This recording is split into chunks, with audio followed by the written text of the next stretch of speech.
Like all of the moon missions, Apollo 11 had its share of inconsistencies, mistakes, and lack of continuity. But only if you look deeply into the images, videos, and information NASA provided to the public. Hi there, this is Paul on the Plane, and I want to welcome you to Season 3, Episode 2 of Faking Space, Apollo 11 Bloopers. Thanks to NASA moon landing researcher Scott Henderson and his more than 10,000 hours of investigation into the moon landings, this episode of Faking Space will highlight for you 5 of those blunders, starring the dynamic duo of Neil and Buzz in Apollo 11.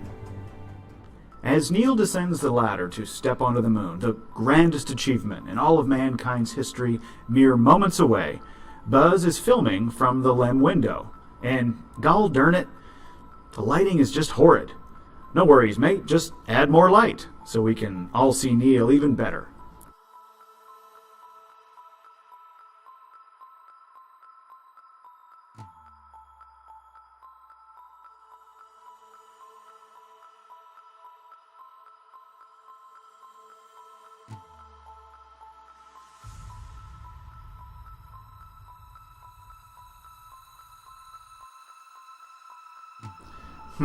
It's still a little dark. Let's add some more.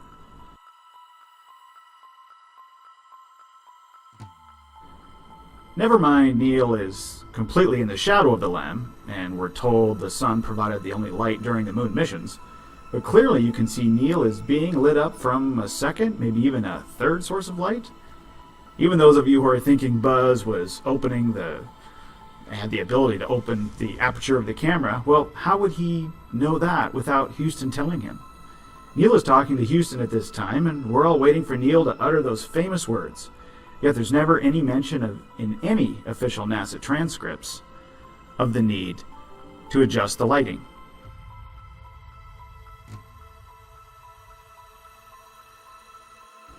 Anyone who knows anything about the moon landings knows that the 2 astronauts climbed out of the LEM and then proceeded to deploy the U.S. flag together. It was ceremonial, and it was well documented that that was the process, mission after mission. Well, funny thing, here's the picture we're told Neil took as Buzz began to descend the ladder for his very first time to step on the moon.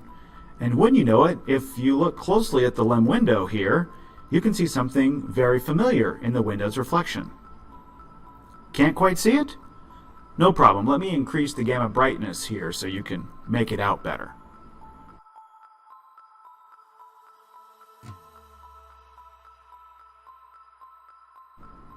And these 2 images clearly show that the flag has been deployed. However, Buzz has not come down the ladder at this point, and the video shows that both astronauts placed the flag together. Multiple takes to do each scene are very present throughout the photographic record of Apollo. More on multiple takes involving the flag later in this episode.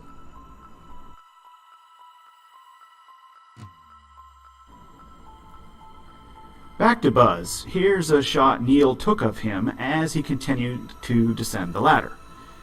Zoom in on the photo and something very peculiar will jump off the screen at you. One of the stagehands forgot to attach Buzz's glove to his suit. You can see the red ring where the glove is supposed to attach to the gauntlet of the suit. A close look at Buzz's gloves as he comes down the ladder, a matching pair with a dark rubberized coating and a very distinctive NVIDIA sheen, quote-unquote. On the right are the gloves for the famous photo of Man on the Moon. Lighter, not matching, and no shimmer, even in direct sunlight. Buzz cannot change gloves in the vacuum of space, and a second pair were not supplied with their spacesuits. At the top is an image of the glove and how it connects to the base of the gauntlet. However, as Buzz comes down the ladder, the red ring is visible that connects the glove and the suit. The gloves are clearly not connected to the suit, perhaps to help keep them cool during the simulated filming. Here are a couple of additional photos to show you how high up the glove attaches to the suit. I bet Buzz's arm sure got cold there in the freezing vacuum of space.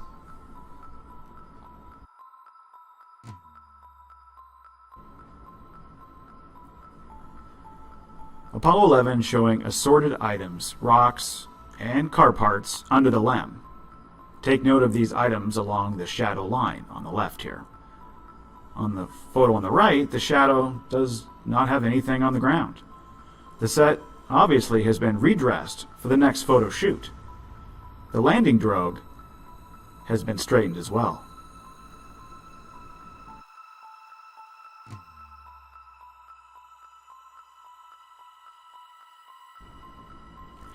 To really provide some damaging evidence that multiple scene takes were conducted to get it right before the world was shown all of this footage, take a look at the footage provided to us by NASA after Neil and Buzz had ascended the ladder back into the LEM for the final time. Notice first, real quickly, the date here on the color plate, July 11, 1969. You NASA fans surely know the official dates of the Apollo 11 mission, right? Well, if not, here you go.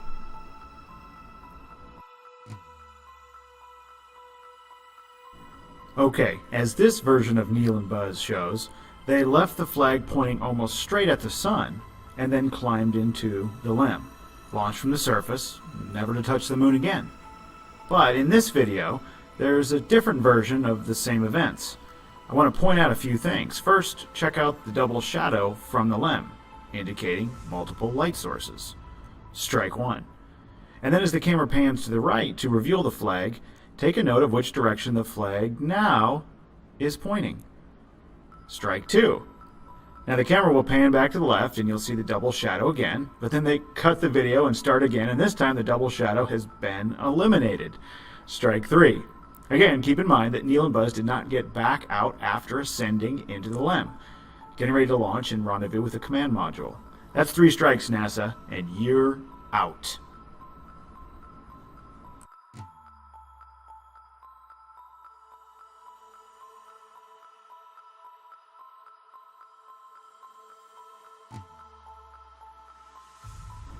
The evidence is all right here, folks, if you do the research. We hope you've enjoyed Season 3, Episode number 2 here of Faking Space. Be sure to head over to my website, paulonaplane.com, and hit the bell to be notified when the next episode of Faking Space drops. My website subs always get to see Faking Space videos first. Stay tuned. A lot more to come here in Season 3. You won't want to miss it. On behalf of Mr. Scott Henderson, this has been Paul on the Plane. Thanks for watching.